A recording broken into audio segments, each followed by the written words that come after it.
Classic physique is where I come from. It's where Arnold, Robbie, Frank Zane. That is classic physique. They say physique, but it's really classic bodybuilding.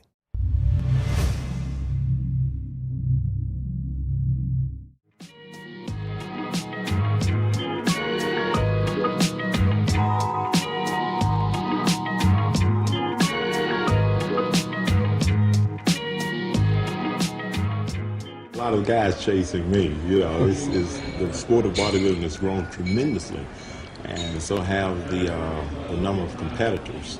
So yes, I do have a lot of added competition that Arnold didn't have to face during this era. 8 Mr. Olympias, where are you gonna go beyond that? I felt that was it for me, but to win it 8 years in a row at the age of 31, that was a miracle in itself. It was a gift from God. Yes, I had to work hard.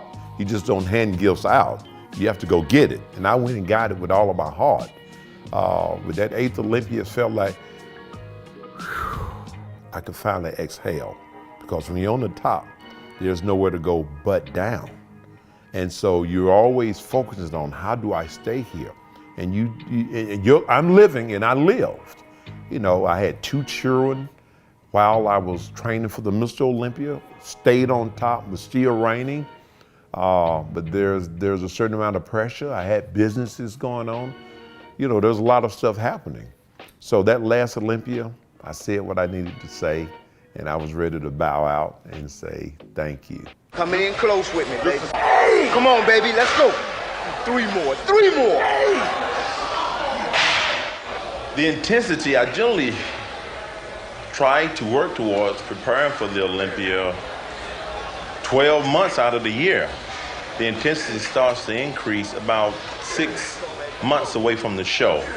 And then the final 12 weeks is when I really start to pour it on, because the body cannot withstand a great deal of punishment an entire 17, 18 weeks.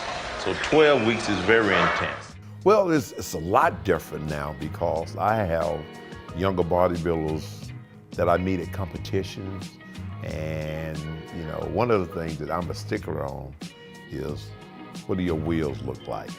You know, you gotta have some legs. Listen, I'm okay with physique and I love physique, but I love a full package too. You know, that's how I grew up, and that's where I am. So I wanna know that a guy actually have calves. I wanna know that they have legs.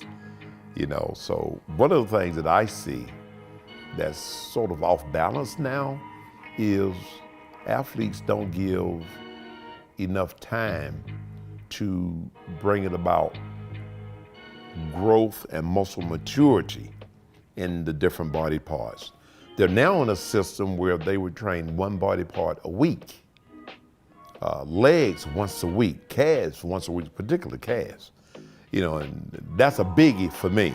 I never will forget when I first visit World's Gym, and you had Joe Gold there. I mean, Joe Gold was like one of the godfathers of bodybuilding when it came to the gym world, because he created World's and Gold's Gym. His name was on both of them. So I never will forget, as I came in for the first time at World's Gym, California, Eddie Giuliano was standing there, and he said, "Joe, come out of the office, check out this young kid." And so he did. So Joe walked around the circle and he watched me, and he said, "Pull up your pants leg, kid." So I pulled my pants leg up, and he looked and said, "You're going places." He didn't give a crap about what he saw up top, because everybody got something up top. If you don't have wheels, you don't make it in the sport of bodybuilding. Not in the sense of where I came from in the eras prior to me. So that's a very important deal. And so when I meet a lot of young athletes, you know, one of the things I look, and I notice a lot of them like calves. So how many days a week you train your calves? 1 to 2? I said 1 to 2. I say, man, we train our calf 5 to 6 days a week. A calf is a stubborn muscle. So how do you expect for it to respond? You've been walking around on them since you were born.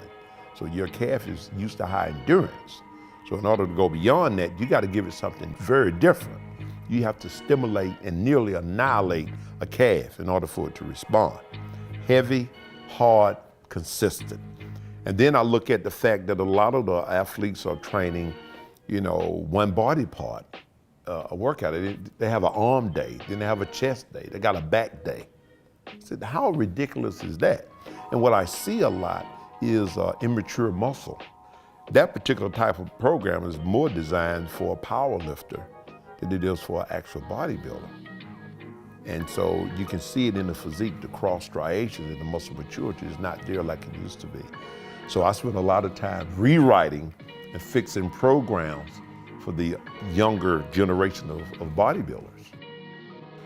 I'm definitely pro classic physique. Classic physique is where I come from. It's where Arnold, Robbie, Frank Zane. That is classic physique. They say physique, but it's really classic bodybuilding. That's what it is.